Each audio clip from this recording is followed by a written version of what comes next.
তো সরি, আসসালামু আলাইকুম। তো আসলে এই ভিডিওটা আসলে কাট হয়ে গেছে, কারণ আমি ওই মোবাইল স্টোরেজ ছিল না, তো তার জন্য এই ভিডিওটা আসলে ২টা কাট হয়ে গেছে, তো তার জন্য আমি সরি। তো আসলে আমি পরে যা শিখলাম, পরে আমি দেখো আমি পাইকারি দোকান কই থাকে এটাও শিখলাম। সরি, পাইকারি দোকান কই থাকে আমি এটাও চিনলাম। দেন দ্বিতীয়ত চিনলাম কি, আমি ওইখানে মানে আমার ব্যবসার অনেক আইডিয়া হলো। তখন আমি হাঁটতেছি আল্লাহর অনেক সুন্দর জায়গা দেখলাম এবং আল্লাহর সাথে কথা বললাম। তো আল্লাহর সাথে কথা বলার একটা সুযোগ হয়ে গেল। তো আমি বললাম যে, আল্লাহ, তুমি তুমি তো তুমি তুমি কি দেখো না? পরে আমি বললাম, আল্লাহ, ও আল্লাহ তুমি কি ও আল্লাহ তুমি কি দেখো না আমি যে এত কষ্ট করতেছি, তোমার একটা বন্ধা মাত্র 10 রিয়াল, মাত্র 300 টাকার জন্য প্রায় 13-14 কিলোমিটার হাঁটতেছে। তো মানে মানে এটাই আমি আপনাদেরকে বুঝাতে চাচ্ছি যে আসলে আমার, যে আমি আল্লাহর সাথে কথা বলার একটা সুযোগ হয়ে গেল। তখন একা নিলামে কেউ নেই। তখন আমি আকাশের দিকে চেয়ে বললাম, আল্লাহ, এখন তো আমি আর তুমি ছাড়া কেউ নেই। আল্লাহ, তুমি কি পারো না আমাকে কোটি কোটি টাকার মালিক বানাই দিতে? তুমি যদি আমাকে কোটি টাকার মালিক বানাতো, আমি কি তাহলে কি এরকম কষ্ট করতাম? আমি আমি তাহলে আমার সব কিছু থাকতো, আমি কেন এত কষ্ট করতাম? আর তোমার তো টাকার দরকার নাই, ঠিক আছে? তোমার কোনো কিছুই দরকার হয় না। তুমি আমাকে কোটি কোটি টাকার মালিক বানায় দাও, এবং আমি জীবনও কোনো খারাপ কাজে লিপ্ত হবো না, ইনশাল্লাহ। ছোটোবেলা থেকে যেভাবে চলে আসছি ঠিক এইভাবে আমি চলবো, ঠিক আছে? তো পরে আমি বলি যে, আল্লাহ, যে একটা একটা ধনী মানুষ চাইলে কিন্তু অনেক কিছু করতে পারে, একটা গরিব মানুষ কিন্তু করতে পারে না। দেন একটা গরিব মানুষ কিন্তু নিজের ইমান রাখাটা অনেক কষ্ট করে। আমি চাই না যে আমার ইমান রাখা আমার পক্ষে কষ্টকর হোক। তুমি আমাকে টাকার মালিক বানাও, এবং আমি আসলে আমার এত কষ্ট করা লাগবে না তখন। দেন দেন আমি আল্লাহর কাছে এটা বললাম। দেন তখন আমি আস্তে আস্তে আমি আরেকটা জিনিস দেখলাম, আমার ব্যবসার আইডিয়া আরেকটা হলো। এক হলো, মানে এটা হচ্ছে ৪ নম্বর পয়েন্ট, আমি আমার আল্লাহর সাথে কথা বলতে পেরেছি। দেন দ্বিতীয়ত আমি দেখলাম যে এখানে অনেক এসি। তো অনেক এসি, স্প্লিট এসি, তখন আমার ব্যবসার আরেকটা মানে আমার ব্যবসার আরেকটা হলো, ঠিক আছে? তো তো আমার যে আসলে যে অলস যে ব্রেনটা, এটা এখন শার্প হওয়া শুরু করলো। যে তুমি ম্যাপ ম্যাপ দেখে তুমি এখান থেকে এখানে যাও, এখান থেকে এখানে যাও, সামনে একটা রোড আছে, এখানে একটা রোড আছে। আমার ব্রেন কিন্তু শার্প হয়ে গেল, ঠিক আছে? তো তারপর আমি কি করলাম, তারপর আমি আস্তে আস্তে দেখলাম অনেক মার্কেট, অনেক কিছু। পর আমি এসি দেখলাম, অনেক বেশি এসি দেখলাম, ঠিক আছে? তো আমার এখান থেকে একটা ব্যবসা আইডিয়া হলো যে আমি আসলে এসি ফ্রিজ নিয়ে কাজ করতে পারি। এখানে ফ্রিজ না, সরি, এসি এসি নিয়ে কাজ করতে পারি, ঠিক আছে? তো পরে আমি আস্তে আস্তে দেখলাম একটা মেয়ে আর একটা ছেলে গাড়িতে আছে, ঠিক আছে? সম্ভবত রেখে আমি জানি না। তখন এটা হচ্ছে ৪ নম্বর পয়েন্ট, আর এটা হচ্ছে ৫ নম্বর পয়েন্ট, শিক্ষণীয়, ঠিক আছে? তো দেখলাম একটা মেয়ে আসলে, ওর সব কিছুই, ওর আসলে চোখগুলো দেখা না। যখন আমি আসতেছি, আমার পায়ের শব্দ শুনে ও কী করলো, আমার মানে আমি ওকে দেখতেছি, মানে সামনে থেকে দেখা যায়। তখন ও কী করলো, ওর সামনে দিয়ে ইয়েটা ফেলে দিল। এখন তার হাত সহকারে, মানে তার হাত তো সব কিছু একটু তার পর্দা, যাও তার চোখগুলো দেখা যেত, তার চোখগুলা একদম ঢাকু। তখন আমি এটা বুঝলাম যে আসলে এটা থেকে এটা শিক্ষা নেওয়া যায় যে পর্দা ফরজ। আর তোমরা জীবনেও মনে করো যে তোমরা জীবনেও পরপুরুষকে নিজের চোখ, নিজের হাত পা তো দূরেই, ঠিক আছে? নিজের চোখও যাতে কোনো পরপুরুষ না দেখতে পারে, কোনো বেগানা পুরুষ না দেখতে পারে। আর দেন দ্বিতীয়ত আমি আরেকটা দেখলাম যে ওরা বেশিরভাগই রাতে বের হয়। রাতে পর্দা করে, রাতে বের হয় ওরা। তো লাজিম পর্দা, লাজিম হচ্ছে আরবি ভাষা। তো লাজিম মানে অবশ্যই তোমরা পর্দা করবা, ইনশাআল্লাহ। এটা হচ্ছে তোমার ৫ নম্বর পয়েন্ট। আসলে পর্দাটা করবা, এবং নিজের নিজের নিজের হাত তো স্পর্শ মানে করা দূরেই, নিজের চক্ষু যাতে পরপুরুষ না দেখে, এটা তো আমরা ৬ নম্বর পয়েন্টে আসি এখন। তো ৬ নম্বর পয়েন্ট হলো, তখন আমি আসতেছি এবং আমি একটু ভান করি। তো এখানে অনেক মানুষ যাইতেছে, আইতেছে, আমি একদম মেইন রোডে দিয়ে আসছিলাম। তো মানুষ যাইতেছে। তখন আমি বললাম কি, মানুষের মনে একটু আচ্ছা, মানুষের মনে কি দয়া মায়া আছে? আমি একটু দেখি, ঠিক আছে? তখন আমি কি করলাম, একটু হাঁটতেছি, একটু মানে হেলায় ভাবে, যাতে বোঝা যায় যে আসলে এই লোকটা অসহায়, ঠিক আছে? তখন আমি কি করলাম, এই জুতাগুলা হাতে নিলাম, এবং সরি, আমি এটা বলি নাই যে আমার হাতে প্রায় ৬-৭ কেজির উপর একটা ব্যাগ ছিল। প্রায় ধরো ১০ কেজির মতো একটা ব্যাগ ছিল। ১০ কেজি হবে না, মেবি ৭-৮ কেজি ধরো। পরে ওই ব্যাগটা নিয়ে হাঁটতেছি, প্লাস হাঁটতে হাঁটতে জুতাগুলো একদম খারাপ ছিল, ওটা আমার পা একদম নষ্ট হয়ে যেতেছিল।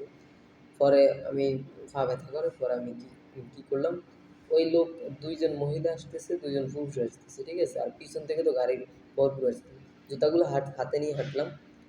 দেন কাউকে কোনো রেসপন্স পেলাম না। কেউ একটু জিজ্ঞাসা করলাম, শত শত গাড়ি যাচ্ছে, শত শত মানুষ হাঁটছে রাত্রে, ওরা দেখতেছে। পরে আমি ২ জন মহিলা এবং ২ জন পুরুষ আসতেছে, ঠিক আছে? তো আমি ভাবলাম ওরা আসলে কী বলে, ঠিক আছে? আমি কি করলাম, ওদের সামনে একটু হাঁটলাম। ওরা অনেক দূরে, ধরো না ওরা প্রায় তোমার এই সিধা রোড তো ১ কিলোমিটার পর্যন্ত দেখা যায়। ওরা অনেক দূরে, আমিও অনেক দূরে। ওরা আমাকে দেখতে পাচ্ছে, আমিও ওদেরকে দেখতে পাচ্ছি, ঠিক আছে? তখন আমি বসলাম, একটু হাঁটলাম, একটু বসলাম, একটু হাসলাম। মানে আমি ওদেরকে এটাই বুঝাতে চাইছি যে আসলে আমি অসহায়, ঠিক আছে? আসলে আমি অসহায়। তো আসলে ওরা মানে আমি অসহায়, তো ওরা কেউ কোনো রেসপন্স করে নাই এবং মানে ওরা কেউ কোনো রেসপন্স করে নাই। বাস যাদের যাদের মতো। আর আমি হাঁটলাম। তো এই ৬ নম্বর পয়েন্ট থেকে এটা বোঝা যায় যে আসলে দুনিয়ার ভিতরে এখন বলতে কোনো মায়া দয়া নেই। তো টাকাটা হলো, এখন যদি আমার কাছে টাকা থাকতো, ঠিক আছে? তাহলে কি আমি এত কষ্ট করতাম? আমি গাড়ি দিয়ে চলে আসতাম। তো সর্বোপরি একটাই কথা, ৬ নাম্বার পয়েন্টের মূল উদ্দেশ্য হলো যে তোমার টাকাটা এমন একটা জিনিস, টাকাটা হলো একটা সামরিক শক্তির মতো। তোমরা কখনোই টাকা মানে অপচয় করবা না। দেন দ্বিতীয়ত হলো টাকা কীভাবে টাকা আর্ন করে এটা, মানে টাকা ইনকাম করা শিখবা। টাকা মানে টাকা অপচয় করবে না এবং টাকা কীভাবে টাকা ধরে রাখতে হয় এবং একটু মানে একটু হিসাব মোতাবেক চলবা। এবং এখন আমার ৭ নম্বর পয়েন্টে আসি, যে সাবধানের মাইন্ড নেই, ঠিক আছে? তো আমার কাছে বেশি রিয়াল ছিল না, আমার কাছে প্রায় ৫ রিয়াল ছিল, ঠিক আছে? তো আমি কি করলাম, এই ৫ রিয়াল কী করলাম, আমার যেই ট্রাউজার ভিতরে যে কোর আছে, এই কোরের ভিতরে ৫ রিয়াল ভরে রাখলাম এবং আর আমি যা কামা এগুলা একটু লুকিয়ে রাখলাম, ঠিক আছে? আকামা না, সরি, আকামা লুকাইনি। টাকা ৳৫ ছিল, বাংলাদেশী টাকা, ওইটা লুকিয়েছিলাম। তার মানে এটার উদ্দেশ্য হলো যে সাবধানের মাইন্ড নেই। কারণ এখন যদি আল্লাহ না করুক, ধরো আমার কাছে এখন ৳৫০০ ছিল তখন। একটা কথা, তবে আমার কাছে তখন ৫ রিয়াল ছিল। কারণ ৳৫০০ থাকলে তো আমি গাড়ি দিয়ে আসতাম। তখন ধরো তোমার কাছে ১০০ রিয়াল থাকবা বা তোমার কাছে লাখ লাখ টাকা থাকবা। তুমি জানো যে এখানে ক্ষতি হবে না। তুমি এখান থেকে যাইতেছো, তুমি জানো এখানে কোনো সমস্যা নেই। তারপরও নিজে সাবধান হবা, নিজের যা এখন আমি এটা লুকিয়ে রাখছি। যদি কেউ ধরতো, আমার কাছে দেখতো আমার কিচ্ছু একটাও নেই। আমি মোবাইলটা এমন জায়গায় লুকাইছি, ও জীবনও বার করতে পারবে। পিছন দিয়ে এমনভাবে ঢুকেছি, ও যদি কেউ চেক করলেও ওটা বার করতে পারবে না। তো সবসময় সাবধানে থাকবা। সাবধান মানুষ কখনো মাইর খায় না। সাবধানের মাইন্ডে এটার অর্থ হলো, যারা সাবধান থাকে তারা কোনোদিন কোনো লসের সম্মুখীন হয় না। ধরো তুমি একটা ব্যবসা করলা, তুমি একটা সাবধান মোতাবেক সব কিছু পরিচালনা করলে তুমি লসের সম্মুখীন হবা না। তুমি একখানেও গেলা, তুমি একটা সাবধান মোতাবেক মোবাইল সেট করে রাখলা, মানে সেট করে রাখলা, তোমার কোনো ক্ষতি হবে না। তো এই ৭ নম্বর পয়েন্ট হলো যে সাবধানের মাইন্ড নেই, এবং আপনারা সব সবসময় আপনারা সাবধানে থাকবেন। আপনি হয়তো আমার নিজস্ব আওলাদ, এবং তো এটাই আরকি। তো তো ৮ নম্বর পয়েন্ট হলো যে যখন আমি দেখতে আসতেছি, তখন আমার আচ্ছা, মানে এক জায়গায় আমি আমি তখন পানি পিপাসা লাগলো, আমি গেলাম এবং ওই লোক আমাকে কি করলো, আমি বললাম, "পানি দাও।" বলল, "হ্যাঁ।" এখানে খুচরা পানি বিক্রি হয় না। তখন আমি জানলাম যে এখানে আসলে পানি পাইকারি সেল হয়। ঠিক আছে? এখান থেকে আমি পানি নিয়ে ভবিষ্যতে ব্যবসা করতে পারবো। কারণ এখানে হচ্ছে মেইন গোড়া। আমি যেখানে গেছি এখানে মেইন গোড়া। তো মনে করো এদের থেকে আরেক পাইকারে নেয়, আরেক পাইকার থেকে আরেক পাইকার নেয় এবং আরেক পাইকার থেকে এগুলা দোকানে যায়। ঠিক আছে? তো আমি এটা শিখলাম। এটা হচ্ছে ৮ নাম্বার পয়েন্ট, যে আসলে আমি এটা হাঁটার ফলে আমার এই ৮ নাম্বার, সরি, ৭, ৮, জি, ৮ নাম্বারের সুবিধাটা হলো। ঠিক আছে? এবং পরে আমি আসতেছি। এখন আমার চান্স কিন্তু শেষ হয়ে গেল। মানে এখন একটা মেইন রোড আছে যেটা প্রায় ১৬০, ১২০, মানে এক কথা ১২০, ৪০, ৫০, ৬০, ৭০ এর উপরে গ্যাস চলে। ঠিক আছে? তখন আমার চান্স শেষ হয়ে গেল এবং এখন আমি কি করব? কারণ আমি যখন আসছি তখন আমি আল্লাহর কাছে বলছি, "আল্লাহ, আমার জান, মাল, আমার সব কিছু তোমার উপর আমি সঁপে দিলাম। আমার ডিউটির টাইম তো প্রায় হয়ে এসছে। আমার জান-মাল সব কিছু, জান-মাল সব কিছু তোমার কাছে সঁপে দিলাম। তুমি তোমার উপর তাওয়াক্কাল।" বাস, পরে আমি কিছুক্ষণ পরেই দেখলাম, পরে আমি এখানে এখন রাস্তা বাস শ্বাস শেষ, এখন আমি কী করবো, কারণ ম্যাপ ছাড়া আমার যাওয়া সম্ভব না। পরে দেখলাম একজন মানুষ আসলো, ও মানুষ আমাকে বললে, ভাই আপনি কি রোড পার হবেন, নিজে নিজে, ঠিক আছে। তো ও আমাকে রোড পার করে দিল। তখন আমি এটা বুঝলাম যে আসলে মানে আমার মতো গুণাগাররা যে আল্লাহ ভালোবাসে, তখন আমি এটা বুঝলাম যে আসলে আমার মতো গুণাগাররাও আল্লাহ ভালোবাসে।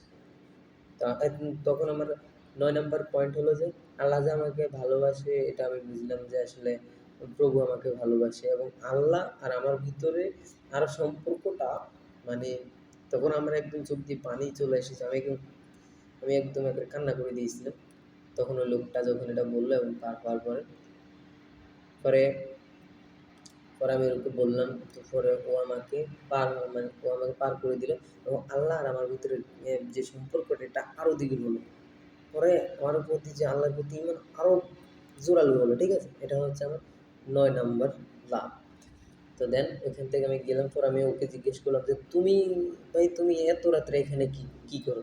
তা আমি যাই না সচরাচর, তো আমার এখানে একটু কাজ ছিল, আমার এক বন্ধুর বাসায় যাবো। আমি আর জীবনে এখান দিয়ে পার হবো না। তো যদি ওই লোক না থাকতো, যদি ঠিকই মোবাইলে চার্জ থাকতো, আমি নিজেই রোডটা পার হতাম, আর হলে যে কোনো একটা অ্যাক্সিডেন্ট ঘটতো। তো তো সবসময় এটা মনে করবা, তো তো সবসময় এটা মনে করবা যে আল্লাহ যাই করে ভালোর করে। আমি বলছিলাম আল্লাহ আমাকে চার্জ যেন সম্পূর্ণ থাকে। তো চার্জটা ওইখানে একটু মানে ধরো ২-৩ কিলোমিটারের ভিতরে এসে চার্জটা শেষ হয়ে গেল।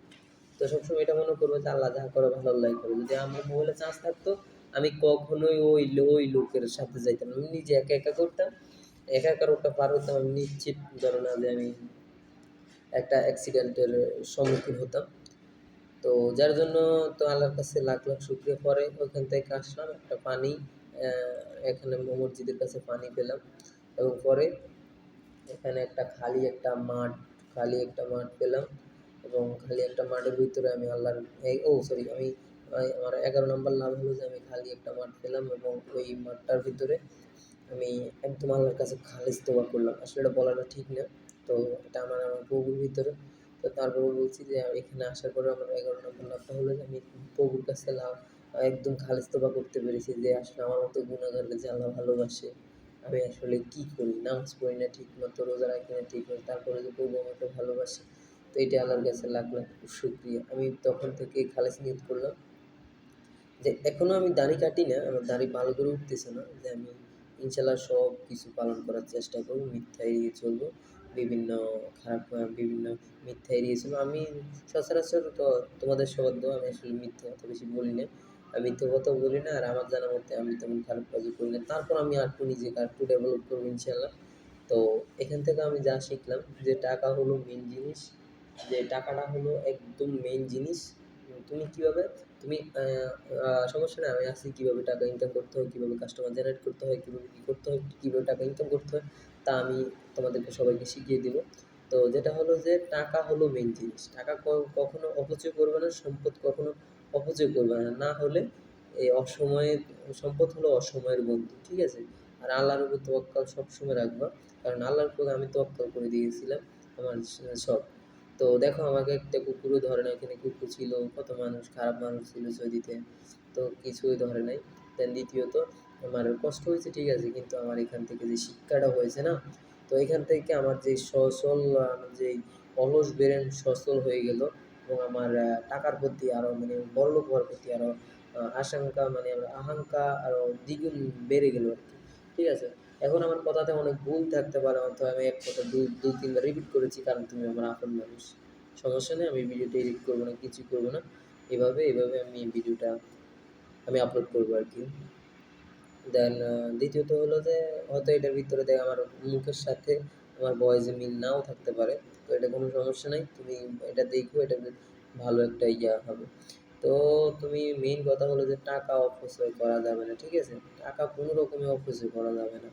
এবং কীভাবে তুমি ভালো মানে তোমার একটাই টার্গেট থাকবে যে একটা ব্যবসা দিব, এবং বাপের যা টাকা থাকে ওইটা থেকে তুমি দ্বিগুণ করবে ইনশাআল্লাহ। তো আরও এরকম অনেক ভিডিও করব এবং এখানে ছাড়বো। তোমরা দেখবা, এবং আপনারা দেখবেন। এই ভিডিওটা। তো আপনি কি আসলে এখনো ভিডিওটা দেখছেন, আপনি আমার কে? হয়তো আমি জানি না যে আপনি আমার কে। হয়তো আমি আপনার আপনি আমার বোন হতে পারেন, বা হয়তো আমার মা হতে পারেন, হয়তো আমার ভাতিজা হতে পারেন, হয়তো আমার ভাগিনা হতে পারেন, হয়তো আমার নিজের ছেলেও হতে পারেন আপনি। আসলে আমি জানি না। তো এখন এই ভিডিওটা করছি, এখন আমার প্রায় ধরেন ২৫ সাল এখন। তো আপনি আসলে কত সালে ভিডিওটা দেখছেন আমি আসলে জানি না। তো আপনার কাছে একটাই কথা, আমার হয়তো এক কথা আমি কোনো বড় এক্সপার্ট কেউ না, বা বড় একজন শিক্ষিতও না। তো আমার কথায় ভুল থাকতে পারে ইনশাআল্লাহ। তো আপনি আমাকে মাফ করে দিবেন। এটাই দোয়া করি। তো আরও এরকম শিক্ষণীয় ভিডিও আমি ছাড়বো, এবং এই গল্পটা থেকে যা, যা আসলে শিক্ষা নেওয়া যায়, নেও। যা, যা বলছি এগুলো সব শিক্ষণীয়। আসসালামু আলাইকুম।